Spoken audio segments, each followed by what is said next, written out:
What an incredible match we have just witnessed in Mexico City. It was feisty, it was... Something a bit calmer. That was chaos was probably the word. It had absolutely everything. At 2-0, we thought, game over. Absolutely incredible to get ourselves into that position. And then the goal just before half-time kind of put England on the back foot. If I remember, I think there was 5 minutes injury time and we couldn't get half-time quick enough. Obviously consolidated ourselves, or calmed themselves down, come out after the break, got themselves to 3-1, but then it was just mayhem, wasn't it?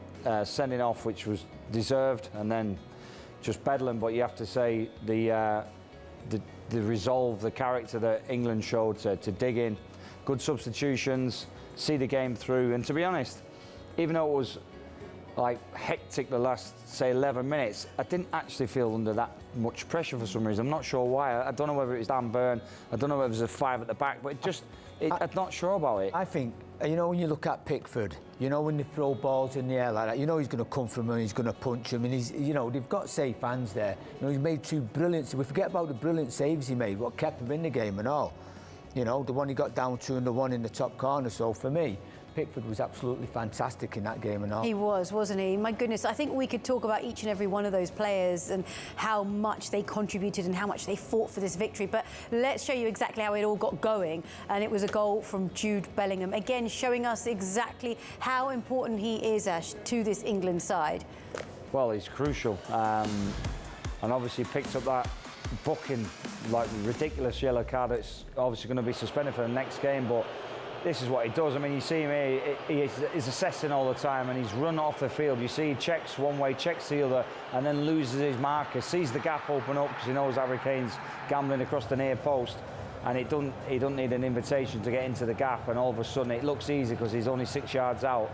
But the movement, the awareness, the timing, obviously great ball by Saka, everything he needed for a goal-scoring midfielder, a number 10, a big number 10 as well with that. Just a fantastic goal, and it was all about the work, the run, fantastic for us. He was absolutely brilliant, and now's the perfect night to bring you Z's Goal of the Night, presented by Black Dog Soda.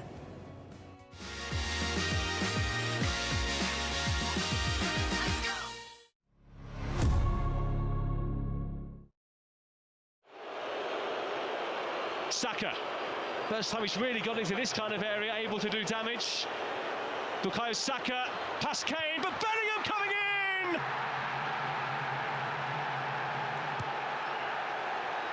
England lead in the Azteca!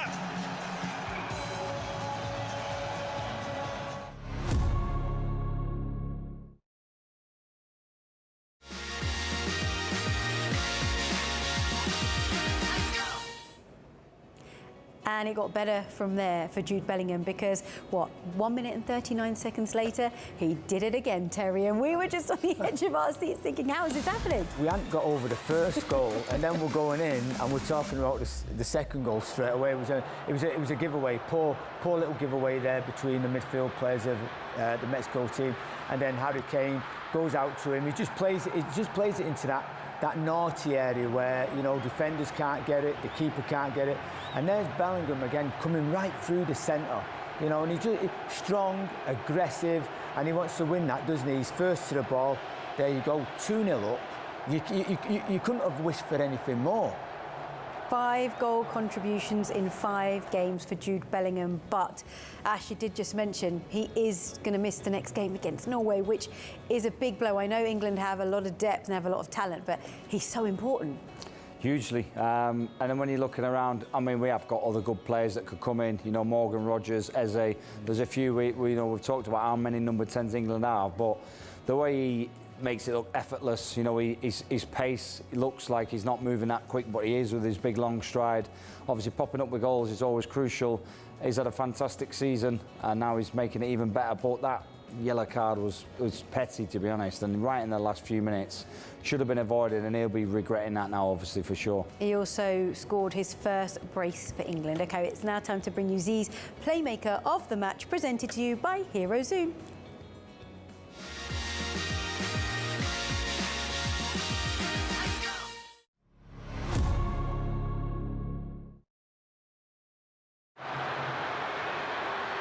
It's Harry Kane and Bellingham again! 2 in 2 minutes for England, who are in Mexican dreamland.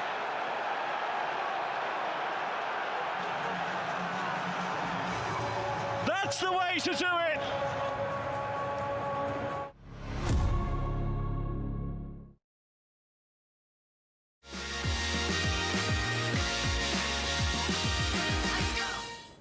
Well, England didn't have it all their own way because they did go 2-0 up.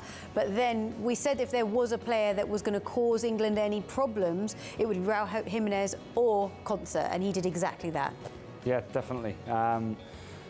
You know, you didn't think it was coming straight away, but when it did come, you know, we wanted half-time to come very, very fast. But he was the man. He surprisingly came off as well, weren't too sure. But this ball in, it was fantastic. It was all about the pace and the ball. Really, really dangerous, obviously running back towards your own goal, so swung in behind the England defence. So when you're defending that, you're obviously running towards your own goal. And to be fair, Konsa gets a bit on it. You can't obviously go forward because it's going to be an own goal, so he just has to try and get anything on it he can. Unfortunately for us, it falls to Quinones, and he just smashed it in the back of net. Pace from that distance, power, is always going to beat the goalkeeper. Great connection, but that was the turning point. It felt like the turning point at one stage. And if as if the drama wasn't going to continue, my goodness me, it was just about getting started at this stage because then we had a red card for Jarrod Quansah, and you can't really argue with this, can you? No, terrible tackle, really. You know, he hasn't won the ball. He's gone over the top of the ball, and you know, when studs are up like that, you know it's going to happen. You see it here. It looks like he's won the ball there, and you're thinking, oh, you've won it there, but that there is a terrible tackle, you know, and you think to yourself, now he's put his teammates under real pressure. I can't really explain that, to be honest. It's almost like he's meant it, and he hasn't, because he's not that kind of person. I think just the occasion, the atmosphere, the desperation, you know, the over-eagerness, the emotion, over-eagerness to try and get the ball and win the ball, it was just a bit reckless. I mean, it looked terrible, don't get me wrong, but it was reckless, really, and that's another miss. But if we give Donald Trump a little ring, maybe we can get it overturned. Who knows? It's a good point. Maybe we'll try. Yeah. But, you know, we were just talking about, of course, Jude Bellingham missing the next match now. Konsa does as well, and we know the right-back position is a really tricky one for us at the moment because Reece James is also injured. Bring Trent then, no? Simple. Can you call Tuchel and see if he can make it happen? I can make it happen. How do we resolve that situation? Who do you think will play there in the next match? Well, you've got John Stones. John Stones can go in there. I know he hasn't had a lot of game time. I know he's not the quickest, you know, but I think possibly he could go in there. Could Rice go in there and all? Could he? I know he isn't the quickest and all. Can he go in there? I mean, could Saka fall back in there? You know, it's hard to say really who could actually go in there. I think what you'll find there is you'll think about what's coming, and obviously Haaland's coming. So then you'll think, will Stones play against Haaland? I'm not quite sure about that one because the teammates. I know that doesn't mean anything because you try and win it, but they'll look at, you know, maybe those, and then you'll look at, right, for me it'll have to be Spence. Yeah. Spence will play right back. You can keep O'Reilly and he can keep the two centre backs. And they'll be thinking long and hard. They'll look at everything. They'll look at data. They'll look at stats. And it'll be about who's going to be the best pairing in the middle of the pitch to stop Haaland. And that's what the decision will be based on. Could you bring Dan Burns in there? And possibly because of his strength. Put Gay right back. You could possibly. Konsa will go right back if you wanted to bring Dan Burns. But it'll be about the best pairing to stop Haaland. And there is versatility in this defence, which is quite a positive, right? Because then Tuchel can tinker with it and, as you said, to nullify Haaland's threat. They're all experienced, aren't they? Exactly. Okay, but then the roller coaster continued because then we won a penalty. And talk us through this moment, Ash. Well, it looked to me like the goalkeeper got some hands on it, and I think he did. But again, we've had this in the World Cup where the referee gives it, so they go with the referee's call unless it's beyond reasonable doubt. And because there is contact on Gordon and there is slight contact on the ball, you can't decide and say to the referee you've made his mistake, so they back the referee's call. But for me, he does just fingertip it, but I think he fingertips it after maybe he's got Gordon. You can't see from that angle. There was another angle that I seen that definitely told me he got fingertips on it. The keeper was almost demonstrating to him as well that he got fingertips on it. But that doesn't matter. It's in the back of the net. That's all we needed. Exactly, and that was all that England needed at that point. takes the pressure off, doesn't it? You know, Harry Kane steps up, he puts it in the back of the net, pressure's off you. And you're thinking, comfortable, we're okay, you know, let's play the game, let's manage the game how you do. And, you know, hearts are coming out of our mouths at this stage. And also, when you see Harry Kane step up to the mark, you're never really in doubt, but there was pressure on this moment, Ash. There was, because obviously he missed one, but didn't count as missed because it was a retake. But he went back to what we knew he was going to do. And that's how he takes his penalties. But he hits a lot that side. He obviously changed it for the one he missed. Kept the same side to redo the retake for the one he missed.